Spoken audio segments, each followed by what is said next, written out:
Assalamualaikum warahmatullahi wabarakatuh. Bismillahirrahmanirrahim. Alhamdulillahirabbil alamin. Allahumma salli ala sayyidina Muhammad. Berjumpa lagi dengan saya Abu Thalib, SPDMM.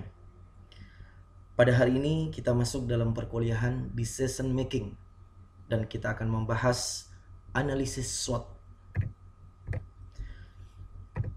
Analisis SWOT. 5 poin yang akan kita bahas. Yang pertama, apa analisis SWOT? 2. Kapabilitas manajemen. 3. Etika organisasi. 4. Konflik dalam organisasi.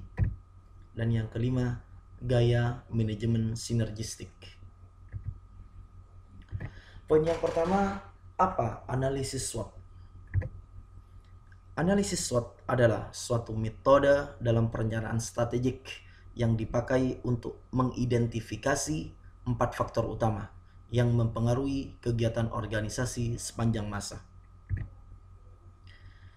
SWOT ada strengths, kekuatan, weakness, kelemahan, opportunity, peluang, and threats, ancaman.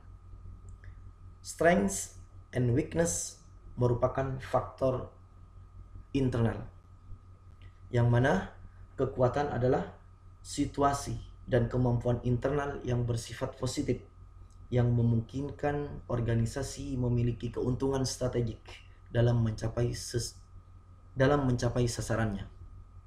Kebalikannya, weakness, kelemahan adalah situasi atau gambaran ketidakmampuan internal yang mengakibatkan organisasi tidak dapat mencapai sasarannya. Selanjutnya ada opportunity dan threats, yang mana itu merupakan faktor eksternal. Peluang dan ancaman adalah hal eksternal yang mempengaruhi bisnis yang terjadi di luar perusahaan. Kekuatan dan kelemahan sebagai faktor internal selalu harus dianalisis hubungannya dengan faktor eksternal, yaitu peluang dan ancaman. Kekuatan sangat bermanfaat untuk memperbaiki kelemahan, untuk menangkap peluang, dan untuk menghindari ancaman.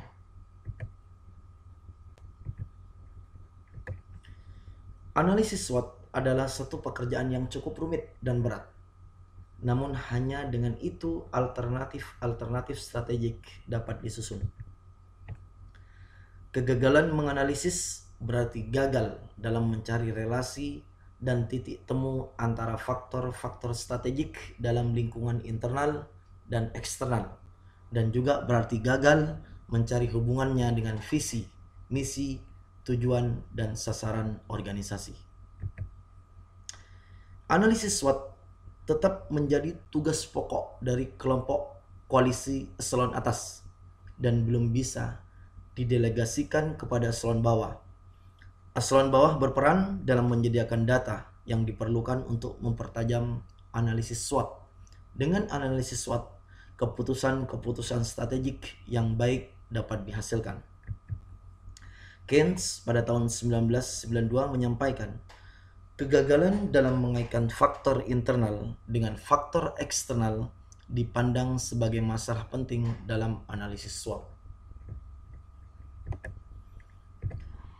Selanjutnya, poin yang kedua yaitu kapabilitas manajemen.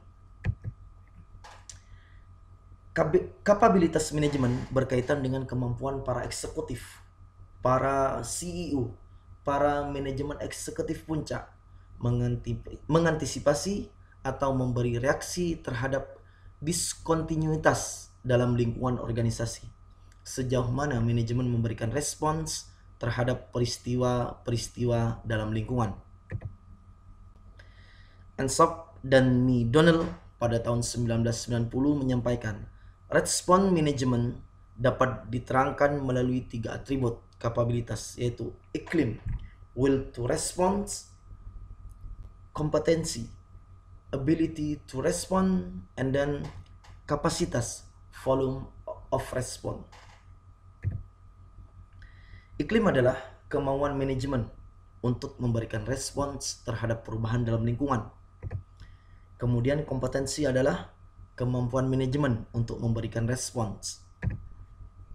Dan kapasitas adalah volume pekerjaan yang dapat dilakukan oleh para manajer. Poin yang ketiga yaitu etika organisasi.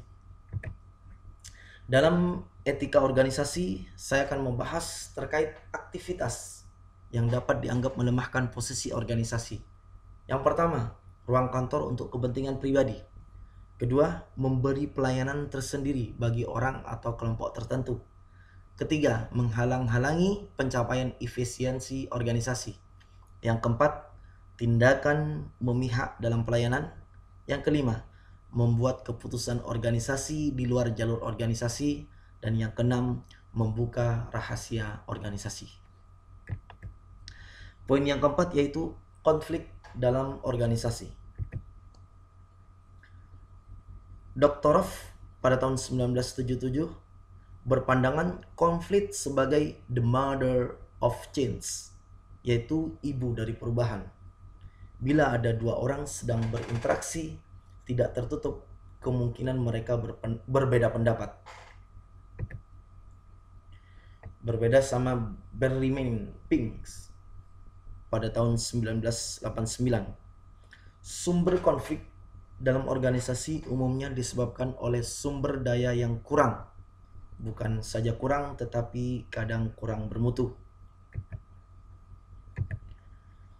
Selanjutnya, Benjamin Fink menyampaikan juga konflik tidak dapat dielakkan, tetapi tidak jelek.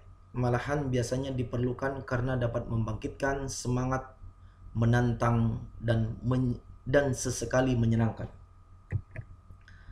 Lanjut, Benjamin Fink menyampaikan konflik hendaknya tidak tergesa-gesa diselesaikan. Mendengarkan pihak lain mengemukakan argumentasinya adalah cara yang baik dan sopan. Hindari interupsi, maka diskusi akan berjalan lancar. Jaga objektivitas dan berpegang pada prinsip kerjasama. Jangan menganggap diri Anda serba tahu, karena orang lain juga tentu memiliki pengetahuan yang mungkin tidak Anda miliki. CEO dan para eksekutif sebaiknya menggalakkan team building dalam organisasi yang dimaksudkan untuk meningkatkan semangat kerjasama, kepercayaan satu terhadap yang lain, melancarkan komunikasi, dan meningkatkan produktivitas kelompok. Dalam penelitian lain, Mary Follett Doktorov pada tahun 1977 menawarkan salah satu gaya komunikasi yang paling ideal dalam konflik, yaitu gaya integrasi. Dalam gaya itu, masing-masing pihak yang berkonflik merasa menang karena keinginannya terpenuhi. Semakin fleksibel suatu organisasi, semakin mudah integrasi itu dicapai. Kemudian poin yang terakhir yaitu gaya manajemen sinergistik. Harmoni dalam organisasi adalah aset yang amat berharga dalam posisi yang kompetitif. Eksekutif menginginkan agar organisasi menjadi organisasi yang sinergistik, yang di dalamnya setiap orang mempunyai perasaan harmoni dengan orang lain. Dengan begitu, semua pekerjaan dapat dirampungkan dengan penuh sukacita.